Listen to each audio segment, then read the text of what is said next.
안녕하세요. 이를텐 구독자 여러분.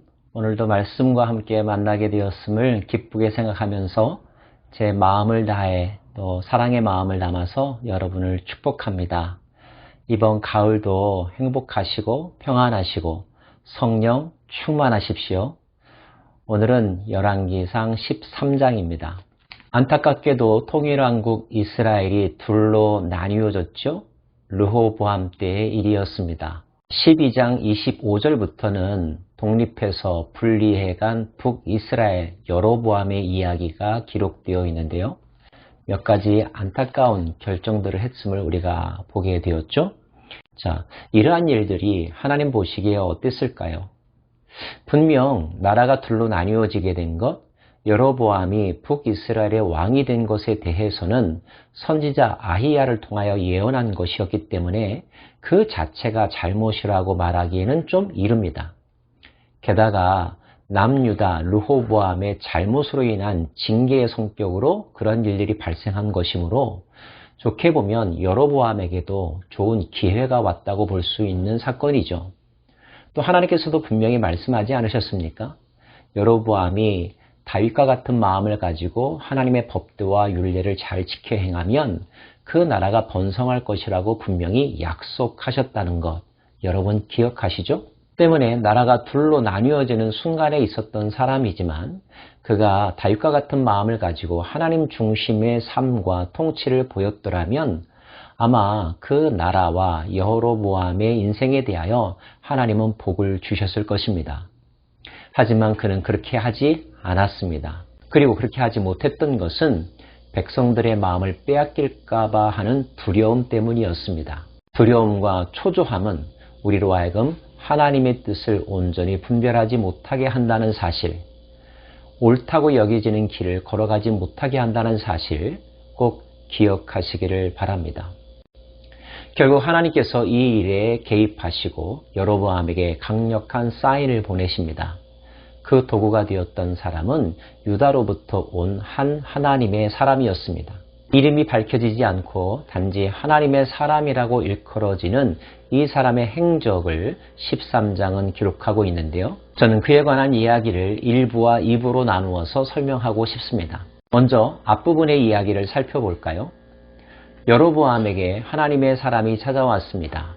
그리고 예언합니다. 앞으로 언젠가 요시아라고 하는 사람이 나타날 것인데 그때가 되면 너가 이루어 놓고 기초를 쌓았던 모든 것들을 다 무너뜨릴 것이라. 그리고 그 예언의 징조로 지금 당장 이 제단이 갈라질 것이라고 강력하게 경고하죠. 놀란 여로보암은 하나님의 사람의 예언을 막으려고 합니다. 하지만 그 순간 그의 손이 마르게 되죠. 뻣뻣하게 굳어버렸습니다. 그리고 여로보암이 공들여 만들어 놓던 제단이 둘로 갈라지게 되었습니다. 이때 여로보암의 마음이 어떠했을까요? 놀랍고 공포스러웠을 것입니다. 여로보암은 하나님의 사람에게 하소연합니다. 나를 위하여 하나님의 은혜를 구해달라고, 다시 손을 회복시켜달라고 요청하죠. 왕의 손은 다시 정상으로 회복되었습니다. 왕은 하나님의 사람을 대접하기 위하여 초대합니다. 하지만 하나님의 사람은 왕의 초청을 거절하죠. 하나님의 사람이 왕께 대답하되 왕께서 왕의 집 절반을 내게 준다 할지라도 나는 왕과 함께 들어가지도 아니하고 이곳에서는 떡도 먹지 아니하고 물도 마시지 아니하리니 이는 곧 여호와의 말씀이 내게 명령하여 이르시기를 떡도 먹지 말며 물도 마시지 말고 왔던 길로 되돌아가지 말라 하셨음이니이다 하고 이에 다른 길로 가고 자기가 베델에 오던 길로 되돌아가지도 아니하니라. 결국 이 사람이 여로보암에게 전해주었던 그리고 그의 행동으로 보여주었던 메시지는 하나님의 말씀을 철저하게 지켜야 내가 산다는 것입니다. 하나님의 말씀대로 살지 아니하면 네가 이루어놓은 모든 것들이 한순간에 무너질 것이라고 하는 것을 분명하게 경고하고 있는 거죠. 여로보암이 이 메시지를 깨달았을까요?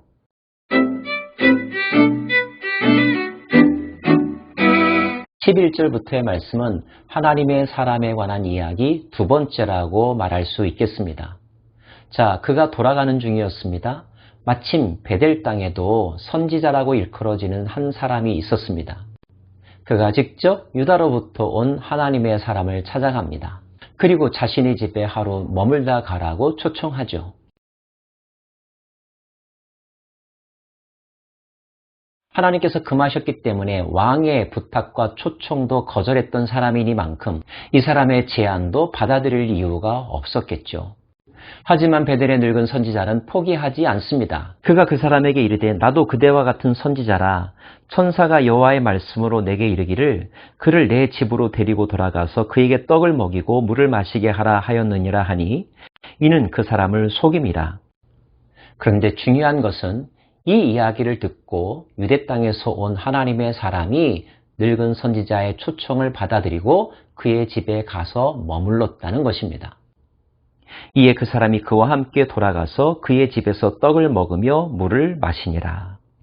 결과적으로 유대 땅으로부터 온 하나님의 사람은 긴장감을 푼 나머지 하나님께서 그에게 말씀하셨던 원래 명령을 어긴 불순종의 사건이 되었습니다.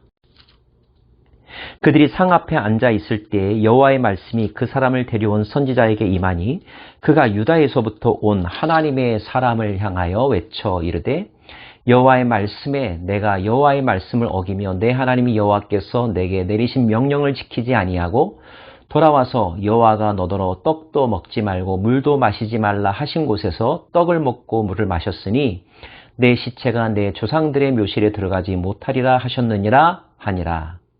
거짓말로 초대했던 그 선지자의 입을 통하여 하나님께서 말씀하시기를 네가 내 명령을 어겼으니 너는 이제 죽게 될 것이다 라고 경고하신 것입니다.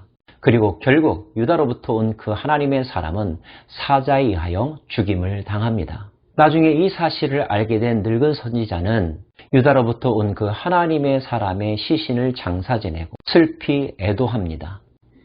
자, 전반부와는 전적으로 다른 이 후반부의 이야기가 우리들에게 주는 메시지는 무엇일까요? 하나님의 말씀에 순종하여 인생을 시작한 사람도 끝까지 그 말씀을 지키기란 쉽지 않다는 교훈이 있습니다. 또 어떤 사람이 하나님의 음성을 들었다라고 이야기하면서 전하는 메시지에 쉽게 마음을 빼앗겨서는 안 된다는 교훈도 있습니다. 영적인 분별력과 끝까지 순종하는 신실함, 그리고 하나님의 말씀을 소홀히 여겼을 때 당할 수 있는 심판의 엄격함, 이런 교훈을 보여주신 것은 앞으로 북이스라엘이 하나님의 말씀대로 살지 아니하면 반드시 심판당할 것이라고 하는 것을 경고한 사건이라고 이해할 수 있습니다. 하나님의 말씀을 순종함에 있어서 우리는 가끔 이 정도쯤은 괜찮지 않을까라고 하는 생각을 하면서 조금씩 타협하고 원칙을 허물어뜨리기 시작하곤 합니다. 그런데 여러분 이 말을 아십니까?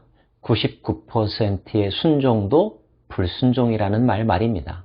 다시 한번 온전한 순종에 대해서 마음 깊이 새겨봅니다.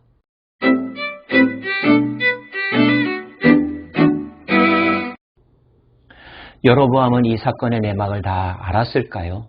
그리고 마땅히 배워야 될 교훈을 얻었을까요? 여로보암이 이 일 후에도 그의 악한 길에서 떠나 돌이키지 아니하고 다시 일반 백성을 산당의 제사장으로 삼되 누구든지 자원하면 그 사람을 산다장의 제사장으로 삼았으므로 이 일이 여로보암 집의 죄가 되어 그 집이 땅 위에서 끊어져 멸망하게 되니라. 그는 레위기의 법을 알았지만 레위기의 법을 따르지 않았습니다. 제사장직의 문호개방이라고 하는 포퓰리즘을 선택했습니다. 하나님의 말씀과 법도에 기초한 통치를 한 것이 아니라 두려움과 경쟁의식과 사람들의 마음을 얻고자 하는 인기주의에 근거하여 정치를 행했습니다. 하나님은 그러한 여로보암의 행위를 결코 인정하지 않으셨습니다. 여로보암에게도 본래 하나님의 복이 예비되어 있었지만 그러나 여로보암은 그 예비된 복을 누리지 못하고 저주의 길을 가게 되었습니다. 이와 같이 어리석은 인생의 길을 가는 사람이 여로보암 뿐일까요? 이 시대에도 적지 않은 사람들이 그의 길을 따라가고 있다는 사실을 우리는 직시해야만 합니다. 사랑하는 여러분, 오늘 우리의 마음 가운데 분명하게 새기십시다. 하나님의 말씀은 말씀 그대로 순종해야만 합니다. 하나님의 말씀은 직접 하나님으로부터 들어야 하며 끝까지 순종해야 하며 최선을 다하여 순종해야만 합니다.